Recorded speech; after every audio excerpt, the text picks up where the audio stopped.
ओम शांति। आज की तारीख है 15/11/2024 के बाबा के साकार महावाक्य। मीठे बच्चे, अपनी जांच करो कि कितना समय बाप की स्मृति रहती है, क्योंकि स्मृति में है ही फायदा, विस्मृति में है घाटा। बाबा ने प्रश्न पूछा, इस पाप आत्माओं की दुनिया में कौन सी बात बिल्कुल असंभव है और क्यों? बाबा ने उत्तर दिया, यहाँ कोई कहे हम पुण्य आत्मा है, यह बिल्कुल असंभव है, क्योंकि दुनिया ही कलयुगी तमो प्रधान है। मनुष्य जिसको पुण्य का कार्य समझते हैं वह भी पाप हो जाता है, क्योंकि हर कर्म विकारों के वश होकर करते हैं। ओम शांति। यह तो बच्चे समझते होंगे, हम अभी ब्रह्मा के बच्चे ब्रह्म कुमार कुमारियां हैं, फिर बाद में होते हैं देवी देवता। यह तो तुम ही समझते हो, दूसरा कोई नहीं समझते। तुम जानते हो हम ब्रह्म कुमार कुमारियां बेहद की पढ़ाई पढ़ रहे हैं, क्योंकि बेहद में परमपिता परमात्मा रहते हैं जो हमारे पिता हैं। हद में हमारे लौकिक पिता रहते हैं। 84 जन्मों की पढ़ाई भी पढ़ते, सृष्टि चक्कर की पढ़ाई भी पढ़ते, फिर तुमको यह शिक्षा मिलती है कि पवित्र बनना है। यहाँ बैठे तुम बच्चे बाप को याद तो जरूर करते हो, पावन बनने के लिए अपने दिल से पूछो सच सच, हम बाप की याद में बैठे थे या माया रावण बुद्धि को और तरफ ले गई?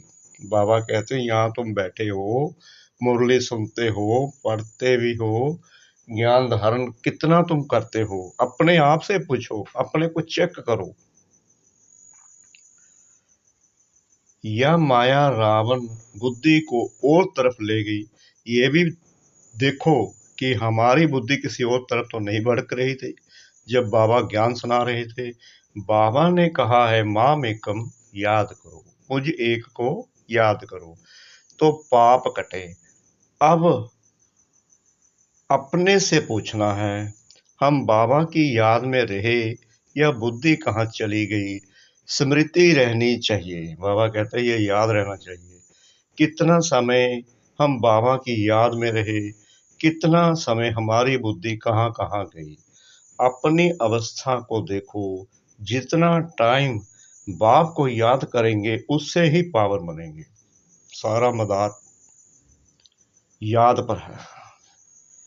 जमा और ना का भी पोता में रखना है। बाबा कहते हैं जमा करना है, इसको चेक करना है, इस पॉइंट को एकदम पकड़ लेना है कि या कहीं भी बैठे हैं आप, आपको परमात्मा शिव की याद है, आपको बाबा याद है, उससे ही पावन बनेंगे, याद से ही पावन बनेंगे। जमा और ना का भी पोता में रखना है, जो जमा किया उसका भी पोता में, जो नहीं हुआ उसका भी पोता में रखना है। आदत होगी तो याद भी रहेगा। अगर आज से आदत डाल लेंगे तो सब कुछ याद रहेगा। लिखते रहेंगे, डायरी तो सबके पॉकेट में रहती ही है। जो भी व्यापार वाले होते हैं उन्हों की है हद की डायरी। जो व्यापारी लोग होते हैं वो अपना किताब में लिखते हैं ना, बही खाते में, जिसको बही खाता बोलते हैं, उसमें हर चीज नोट करते हैं, कितना पैसा गया, कितना आया, कितना आज घाटा पड़ा, कितना फायदा हुआ। बाबा कहते हैं ऐसी डायरी तुम भी रखो, तुम्हारी है बेहद की डायरी, तो तुमको अपना चार्ट नोट करना है।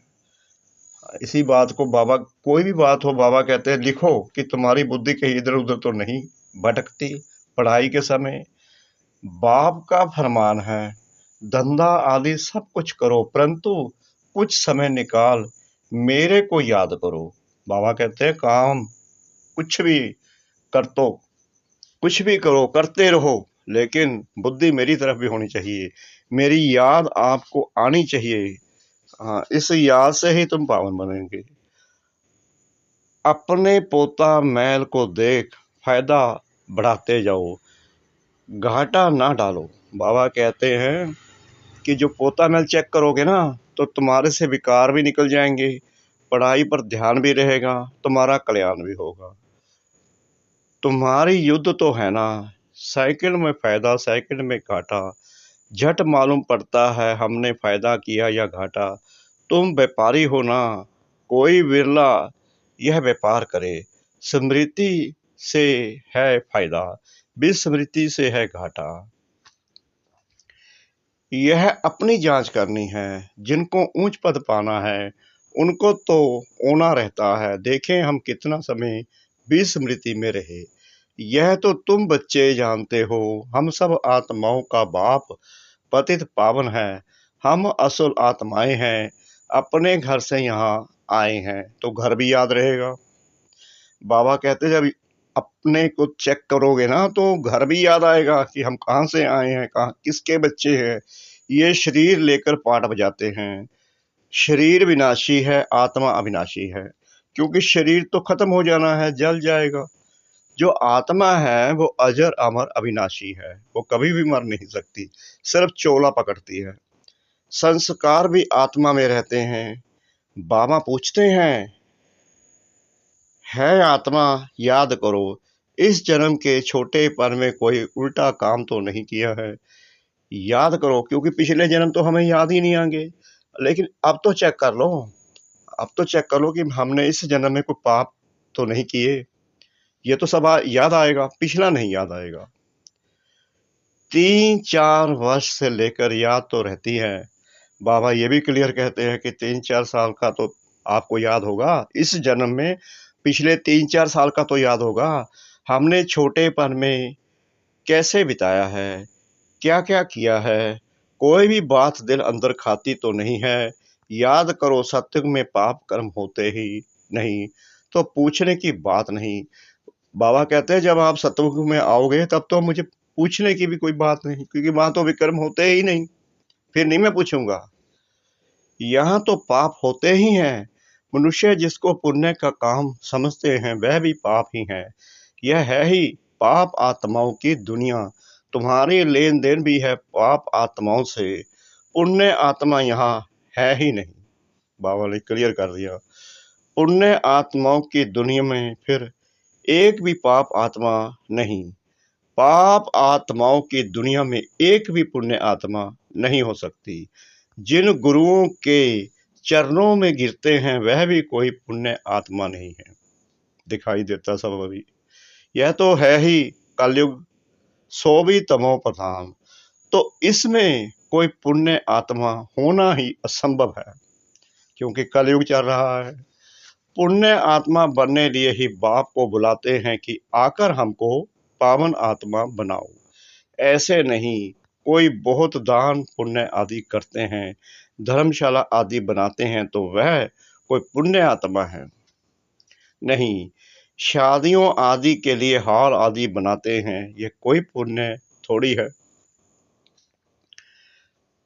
यह समझने की बातें हैं। यह है रावण राज्य, पाप आत्माओं की असुरी दुनिया। इन बातों को सिवाय तुम्हारे और कोई नहीं जानते। रावण भले है परंतु उनको पहचानते थोड़ी हैं। शिव का चित्र भी है परंतु पहचानते नहीं है। बड़े बड़े शिवलिंग आदि बनाते हैं, फिर भी कह देते नाम रूप से न्यारा है, सर्वव्यापी है, यानी कि सब में है। सबसे बड़ी गाली बाबा इसी को मानते हैं कि तुम मुझे कन कन में, ठिक्कर बिक्कर में, कुत्ते बिल्ली में डाल देते हो। जिसे तुम कहते हो सर्वव्यापी है, हर जगह है, बिल्कुल गलत। इसलिए बाप ने कहा है, यदा यदा ही, भारत में ही शिव बाबा की गलानी होती है। जो बाप तुमको विश्व का मालिक बनाते हैं, तुम मनुष्य मत पर चल उनकी कितनी गलानी करते हो। मनुष्य मत और ईश्वरीय मत का किताब भी है ना, यह तो तुम ही जानते हो और समझाते हो। हम श्रीमत पर देवता बनते हैं, रावण मत फिर असुरी मनुष्य बन जाते हैं। मनुष्य मत को असुरी मत कहा जाएगा। असुरी कर्तव्य ही करते रहते हैं, मूल बात ईश्वर को सर्वव्यापी कह देते। कच्छ अवतार, मत्स्य अवतार, तो कितने असुरी छी बन गए हैं। बाबा कहते हैं मैंने तो तुम्हें विश्व का मालिक बनाया, ये पढ़ाई पढ़ाकर पवित्र बनाया, तुम मेरी ही गुलामी कर देते हो। तुम्हारी आत्मा कच्छ मच्छ अवतार नहीं लेती, मनुष्य तन में ही आती है। बाबा कहते हैं मैं तो ये भी बता रहा हूं कि तुम्हारी भी आत्मा कच्छ मच्छ में जन्म नहीं लेती। अभी तुम समझते हो हम कोई कच्छ मच्छ थोड़ी बनते हैं, 84 लाख योनि थोड़ी लेते हैं। अभी तुमको बाप की श्रीमत मिलती है बच्चे, तुम 84 जन्म लेते हो, 84 और 84 लाख का क्या परसेंटेज कहेंगे। बाबा कहते हैं तुम्हारे कोई 84 जन्म नहीं, 84 लाख जन्म नहीं होते, 84 लाख नहीं होते, 84 जन्म होते हैं सिर्फ 84। जो आदमी बनता है वो आदमी बनता है, जो औरत बनती है वो औरत बनती है, यही शरीर मिलता है। झूठ तो पूरा झूठ, सच की रत्ती नहीं। इनका भी अर्थ समझना चाहिए। भारत का हाल देखो क्या है। भारत सचखंड था, जिसको हेवन ही कहा जाता था। सही बात है, बाबा की ये बात बिल्कुल सही है। क्योंकि हमारे देश को ही बोलते थे ना, भारत सोने की चिड़िया था। आधा कल्प है राम राज्य, आधा कल्प है रावण राज्य। रावण राज्य को असुरी संप्रदाय कहेंगे। कितना कड़ा अक्षर है। आधा कल्प देवताओं का राज्य चलता है। बाप ने समझाया है, Lakshmi Narayan the first, the second, the third कहा जाता है। जैसे एड वर्ल्ड फर्स्ट सेकंड होता है ना, पहली पीढ़ी फिर दूसरी पीढ़ी ऐसे चलती है। तुम्हारा भी पहले होता है सूर्यवंशी राज्य, फिर चंद्रवंशी। बाप ने आकर ड्रामा का राज भी अच्छी रीति समझाया है। तुम्हारे शास्त्रों में ये बातें नहीं थी। कोई शास्त्रों में थोड़ी लकीरें लगाई हुई हैं, परंतु उस समय जिन्होंने पुस्तक बनाए हैं उन्होंने कुछ समझा नहीं है। बाबा भी जब बनारस गए थे उस समय यह दुनिया अच्छी नहीं लगती थी, यानी कि लेखराज बाबा जी। वहाँ सारी दीवारों पर लकीर बैठ लगाते थे। बाप यह सब कराते थे, यानी कि शिव भगवान उनसे कराते थे, दीवारों पर लाइनें डालते रहते थे। परंतु हम तो उस समय बच्चे थे ना, पूरा समझ में नहीं आता था। बस कोई है जो हमसे यह कराता है। विनाश देखा तो अंदर में खुशी भी थी। रात को सोते थे तो भी जैसे उड़ते रहते थे, परंतु कुछ समझ में नहीं आता था। ऐसे ऐसे लकीरें खींचते रहते थे। कोई ताकत है जिसने प्रवेश किया है। हम वंडर खाते थे। पहले तो धंधा आदि करते थे, फिर क्या हुआ, कोई को देखते थे और झट ध्यान में चले जाते थे। कहता था ये क्या होता है, जिसको देखता हूँ उनकी आंखें बंद हो जाती है। पूछते थे क्या देखा, तो कहते थे बैकुंठ देखा, कृष्ण देखा। यह भी सब समझने की बातें हुई ना, इसलिए सब कुछ छोड़कर बनारस चले गए। समझने लिए सारा दिन बैठा रहता था, पेंसिल और दीवार, और कोई धंधा ही नहीं। वाह वाह वाह वाह। बेबी थे ना, यानी कि बच्चे थे, तो ऐसे ऐसे जब देखा तो समझा अब यह कुछ करना नहीं है। बाबा ने एकदम फिट कर लिया कि मैंने अब कोई धंधा नहीं करना, बस यही बेहद का धंधा करूंगा। धंधा आदि छोड़ना पड़ेगा। जो सुनहरे का काम था बाबा ने कहा ये छोड़ना पड़ेगा, छोड़ भी दिया बाबा ने। खुशी थी, यह गदाई छोड़नी है। रावण राज्य है ना, रावण पर गधे का शीश दिखाते हैं ना, तो ख्याल हुआ यह राजाई नहीं गद्दाई है। वाह। गधा घड़ी घड़ी मिट्टी में लथेड़ कर धोबी के कपड़े सब खराब कर देता है। बाप भी कहते हैं तुम क्या थे, अब तुम्हारी क्या अवस्था हो गई है। यह बाप ही बैठ समझाते हैं और यह दादा भी समझाते हैं। दोनों का चलता रहता है। ज्ञान में जो अच्छी रीति समझते हैं वह तीखे कहेंगे, नंबरवार तो है ना, तुम बच्चे भी समझाते हो, यह राजधानी स्थापन हो रही है, जरूर नंबरवार पद पाएंगे। आत्मा ही अपना पाठ कलप कलप बजाती है, सब एक समान ज्ञान नहीं उठाएंगे। बिल्कुल सही बात, क्योंकि कोई कम पढ़ता है, कोई ज़्यादा पढ़ता है। बाबा ने ये तो कहा ही हो है, जब तुम सत्युग में आओगे पद तो तुम्हें कोई ना कोई मिल ही जाएगा। एक बार पढ़ोगे तो भी मिल जाएगा, थोड़ा याद करोगे तो भी मिल जाएगा, लेकिन जो पद मिलेगा पुरुषार्थ अनुसार मिलेगा। जितना पढ़ोगे उतना पद। यह स्थापना ही वंडरफुल है, दूसरे को स्थापना का ज्ञान थोड़ी देते हैं।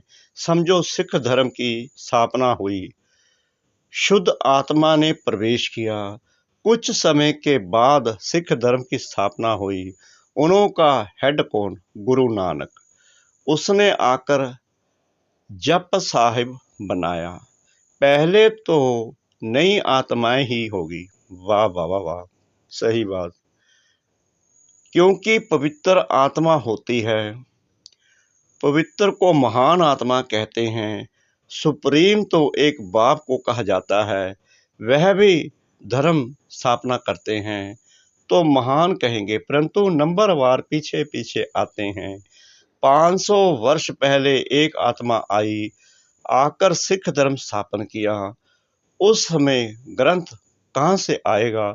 जरूर सुखमनी जप साहिब आदि बाद में बनाए होंगे ना। क्या शिक्षा देते हैं? उमंग आता है तो बाप की बैठ महिमा करते हैं, बाकी यह पुस्तक आदि तो बाद में बनते हैं। जब बहुत हो पढ़ने वाले भी चाहिए ना, सबके शास्त्र पीछे बने होंगे। जब भक्ति मार्ग शुरू हो तब शास्त्र पढ़े, ज्ञान चाहिए ना। पहले सतो प्रधान होंगे, फिर सतो रजो तमो में आते हैं। जब बहुत वृद्धि हो तब महिमा हो और शास्त्र आदि बने, नहीं तो वृद्धि कौन करे। फॉलोअर्स बने ना, सिख धर्म की आत्माएं आए जो आकर फॉलो करे। उसमें बहुत टाइम चाहिए। नई आत्मा जो आती है उनको दुख तो हो नहीं सकता, ला नहीं कहता। आत्मा सतो प्रधान से सतो रजो तमो में आवे तब दुख हो, क्योंकि पहले तो आत्मा सतो प्रधान होती है, ये तो बाद में तमो रजो में आती है। ला भी है ना, यहाँ है मिक्स अप। रावण संप्रदाय भी है तो राम संप्रदाय भी है। अभी तो संपूर्ण बने नहीं है, संपूर्ण बनेंगे तो फिर शरीर छोड़ देंगे। कर्मातीत अवस्था वाले को कोई दुख हो ना सके, वह इस छीछी दुनिया में रह नहीं सकते, वह चले जाएंगे। बाकी जो रहेंगे वह कर्मातीत नहीं बने होंगे। सब तो एक साथ कर्मातीत हो नहीं सकते।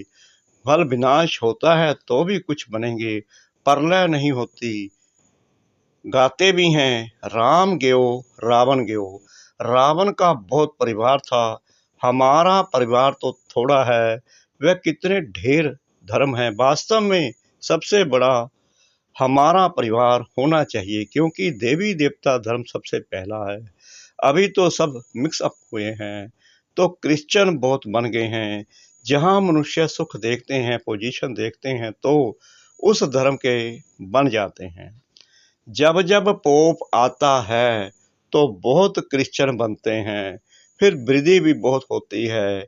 सतयुग में तो है ही एक बच्चा एक बच्ची, और कोई धर्म की ऐसे वृद्धि नहीं होती। अभी देखो सबसे क्रिश्चियन तीखे हैं, जो बहुत बच्चे पैदा करते हैं, उनको इनाम मिलता है, क्योंकि उन्हों को तो मनुष्य चाहिए ना। जो मिलिट्री लश्कर काम में आएगा, है तो सब क्रिश्चियन। रशिया अमेरिका सब क्रिश्चियन हैं। एक कहानी है, दो बंदर लड़े, माखन बिल्ला खा गया। यह भी ड्रामा बना हुआ है। आगे तो हिंदू मुसलमान इकट्ठे रहते थे, जब अलग हुए तब पाकिस्तान की नई रजाई खड़ी हो गई। यह भी ड्रामा बना हुआ है। दो लड़ेंगे तो बारूद लेंगे, धंधा होगा ऊंच ते ऊंच, उन्हों का यह है धंधा है। परंतु ड्रामा में विजय की भाभी तुम्हारी है, 100% सर्टेन है, तुम्हें कोई भी जीत नहीं सकते, बाकी सब खत्म हो जाएंगे। तुम जानते हो नई दुनिया में हमारा राज्य होगा, जिसके लिए ही तुम पढ़ते हो, लायक बनते हो। तुम लायक थे, अब नालायक बन पड़े हो, फिर लायक बनना है। गाते भी हैं पतित पावन आओ, परंतु अर्थ थोड़ी समझते हैं। यह है ही सारा जंगल, अब बाप आए हैं आकर कांटों के जंगल को गार्डन ऑफ फ्लावर बनाते हैं। वह है डेटी वर्ल्ड, यह है डेविल वर्ल्ड। सारी मनुष्य सृष्टि का राज समझाया है, तुम अभी समझते हो। हम अपने धर्म को भूल धर्म भ्रष्ट हो गए हैं, तो सब कर्म विकर्म ही होते हैं। कर्म विकर्म अकर्म की गति बाबा तुमको समझा कर गए थे, तुम समझते हो बरोबर। कल हम ऐसे थे, फिर आज हम यह बनते हैं। नजदीक है ना, बाबा कहते हैं कल तुमको देवता बनाया था, राज्य भाग्य दिया था, फिर सब कहाँ किया। बाबा कहते कल तो तुम्हें बढ़ाकर गया था, तुम्हें देवी देवता बनाकर गया था, वो कहाँ गया राज्य आपका। तुमको स्मृति आई है, भक्ति मार्ग में हमने कितना धन गवाया है, कल की बात है ना। बाप तो आकर हथेली पर भविष्य देते हैं, यह ज्ञान बुद्धि में रहना चाहिए। बाबा ने यह भी समझाया है, ये आंखें कितना धोखा देती हैं। क्रिमिनल आई को ज्ञान से सिविल आई बनाना है। अच्छा, मीठे मीठे सिकलते बच्चों प्रति माता पिता बाप दादा का याद प्यार और गुड मॉर्निंग। रूहानी बाप की रूहानी बच्चों को नमस्ते। हम रूहानी बच्चों की रूहानी बाप दादा को श्रद्धा भरी प्रेम भरी नमस्ते। शुक्रिया बाबा, शुक्रिया बाबा, शुक्रिया बाबा, इस मीठी मीठी मीठी मुरली के लिए। धारणा के लिए मुख्य सार। नंबर 1, अपनी बेहद की डायरी में चार्ट नोट करना है कि हमने याद में रहकर कितना फायदा बढ़ाया, घाटा तो नहीं पड़ा। याद के समय बुद्धि कहाँ कहाँ गई। नंबर 2, इस जन्म में छोटेपन से हमसे कौन कौन से उल्टे कर्म अथवा पाप हुए हैं, वह नोट करना है। जिस बात में दिल खाती है, उसे बाप को सुनाकर हल्का हो जाना है। अब कोई भी पाप का काम नहीं करना है। वरदान सतगुरु परमपिता परमात्मा जी का। कर्म बंधन को सेवा के बंधन में परिवर्तन कर सर्व से न्यारे और परमात्म प्यारे भव। परमात्म प्यार ब्राह्मण जीवन का आधार है, लेकिन वह तब मिलेगा जब न्यारे बनेंगे। अगर प्रवृत्ति में रहते हो तो सेवा के लिए रहते हो। कभी भी यह नहीं समझो कि हिसाब किताब है, कर्म बंधन है, लेकिन सेवा है। सेवा के बंधन में बंधने से कर्म बंधन खत्म हो जाता है। सेवा भाव नहीं तो कर्म बंधन खींचता है। जहाँ कर्म बंधन है वहाँ दुख की लहर है। सेवा के बंधन में खुशी है, इसलिए कर्म बंधन को सेवा के बंधन में परिवर्तन कर न्यारे प्यारे रहो तो परमात्म प्यारे बन जाएंगे। स्लोगन, श्रेष्ठ आत्मा वह है जो सब स्थिति द्वारा हर परिस्थिति को पार कर ले।